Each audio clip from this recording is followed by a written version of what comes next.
Hello friends, welcome back to my channel Jenu's kitchen. તો આજે હું આપના માટે ખૂબ જ ઇઝી રીતે ઘરે જાંબુ શોર્ટ્સ કેવી રીતે બનાવવો તેની રેસીપી લઈને આવી છું। ચાલો વિડીયો સ્ટાર્ટ કરીએ। તો સૌથી પહેલાં મેં અહીં 500 ગ્રામ જેટલા જાંબુ લીધા છે।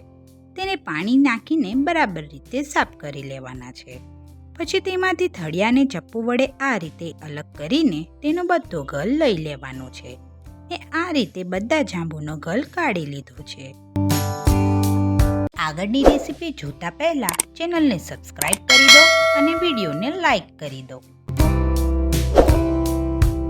હવે એક મિક્સર જારમાં આપણે કાઢેલો જાંબુનો ગલ, 1 મોટી ચમચી ખાંડ, અડધી નાની ચમચી સંચળ, 6 થી 7 નંગ તાજા ફુદીનાના પાન અને સાથે 4 થી 5 નંગ જેટલા બરફના ટુકડા નાખી દો। એને બરાબર રીતે ગ્રાઇન્ડ કરી લેવાના છે। હવે આપણે આ જાંબુ શોર્ટ્સ માટે એક મસાલો તૈયાર કરી લઈએ। તેના માટે એક પ્લેટમાં અડધી નાની ચમચી મીઠું, અડધી નાની ચમચી લાલ મરચું અને અડધી નાની ચમચી જેટલો ફ્રૂટનો મસાલો નાખીને બરાબર રીતે મિક્સ કરી લો।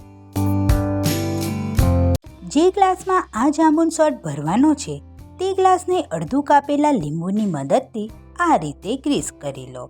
પછી આ ગ્લાસને આપણે બનાવેલા મસાલાની અંદર આવી રીતે ઊંધો કરીને બરાબર રીતે કોટ કરી લો।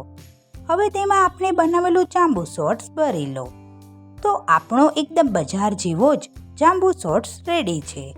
તમને આ રેસીપી ગમી હોય તો શેર કરજો। તો આપણે મળીએ નેક્સ્ટ વિડીયોમાં। ત્યાં સુધી બધાને મારા જય ગણેશ।